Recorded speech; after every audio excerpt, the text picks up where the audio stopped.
नमस्कार साथियों। माँ नर्मदा जयंती माघ शुक्ल सप्तमी को मनाई जाती है। मान्यता है कि भगवान शिव के पसीने की बूंद से मैकल पर्वत अमरकंटक पर नर्मदा का जन्म हुआ था, इसलिए इन्हें मैकल सुता कहा जाता है। शिवजी ने वरदान दिया था कि माँ नर्मदा के दर्शन मात्र से भक्तों का कल्याण होगा। माँ नर्मदा विश्व में मात्र एक ऐसी नदी है जिनकी परिक्रमा की जाती है। देखिए महाकौशल दर्पण की एक खास रिपोर्ट अंकित बख्शी के साथ। महाराज जी, आज काफी हर्ष और उल्लास का दिन है। हमारे पूरे महाकौशल क्षेत्र में जीवन दानी कही जाने वाली मां नर्मदा जी का आज प्रकट उत्सव है। इसके संबंध में हमें इसकी क्या महिमा है और क्यों हम नर्मदा जयंती को आज इतने हर्ष और उल्लास से मनाते हैं, सभी भक्तों को आप क्या संदेश देना चाहते हैं?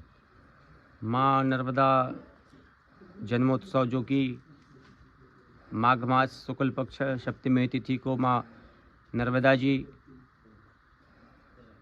शिव के पसीने से शिवपुत्री भी कहलाती हैं और माँ नर्मदा जी विश्व कल्याण के लिए, सनातन धर्म की रक्षा के लिए और विघ्न बाधाएं दूर करने के लिए, सर्व मनोकामना पूर्ण करने के लिए, प्यास बुझाने के लिए, जिसकी जो प्यास है वो केवल माँ नर्मदा, भोलेनाथ, आवाहित देवी देवता ही बुझा सकते हैं। तो आज माँ नर्मदा जी का जो जन्मोत्सव हुआ, तो माँ नर्मदा जी की समस्त श्रद्धालु भक्तजन जो सेवा पूजा करते हैं, सर्वस्व समर्पण रहते हैं, आशीर्वाद की कामना करते हैं और माँ नर्मदा आवाहित देवी देवता जब जब आते हैं तो हमेशा भक्तों के कष्ट दूर करने के लिए आते हैं, दिक्कत परेशानी विघ्न बाधाएं दूर करने के लिए आते हैं और सर्व मनोकामना सबकी माँ नर्मदा के आशीर्वाद से पूर्ण होती हैं। महाराज जी, आज हमने देखा कि काफ़ी हर्ष उल्लास से माँ नर्मदा में चुनरी चढ़ाने का जो एक परंपरा है, क्या ये परंपरा है? क्यों हम चुनरी माँ नर्मदा जी को अर्पित करते हैं?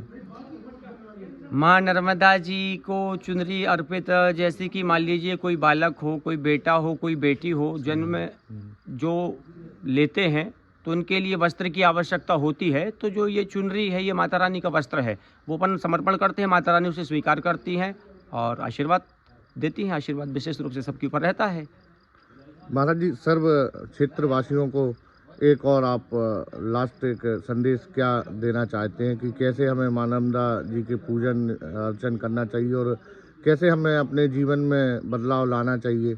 जी, बहुत अच्छा प्रश्न है ये कि कैसे सेवा पूजा करना चाहिए। माँ नर्मदा जी की जो प्रसन्नता है और माँ नर्मदा जी का जो आशीर्वाद है, जो हम सभी लोग जो माता पिता की वाणी को जो श्रवण करते हैं, उनकी आज्ञा का यदि पालन करेंगे, अपने बुजुर्गों की आज्ञा का यदि पालन करेंगे, साधु संतों की आज्ञा का यदि पालन करेंगे, भागवत तो खूब सुनते हैं, वेद पुराण, 18 पुराण, नर्मदा पुराण भी सब सुनते हैं, कराते भी हैं और सुनते भी हैं, लेकिन श्रवण करके धारण यदि करेंगे तो माँ नर्मदा को साकार रूप, ये मेरा विश्वास है कि माँ नर्मदा को साकार रूप समस्त भक्त लोग प्राप्त कर सकते हैं। और साकार यदि माँ नर्मदा हो गई तो फिर किस चीज़ की कमी रहेगी? पूर्ण प्यास मतलब पूर्ण संतुष्टि वो केवल माँ नर्मदा ही है। महाराज जी, मैंने सुना है आपका भी एक संकल्प चल रहा है, निरंतर आप 108 कथाएं माँ नर्मदा जी के तट पे कर रहे हैं, क्या उसके संबंध में कुछ आप जानते हैं? हाँ, बढ़िया। नर्मदा मैया की प्रेरणा है ये कि जो माँ नर्मदा ने जन्म दिया है, ये तो भूत से वर्तमान और वर्तमान से भविष्य, ये कर्म जो किया था उसका आज हमें मिल रहा है। और वर्तमान में हम जितना ज़्यादा से ज़्यादा माँ नर्मदा के आश्रित मतलब सशरीर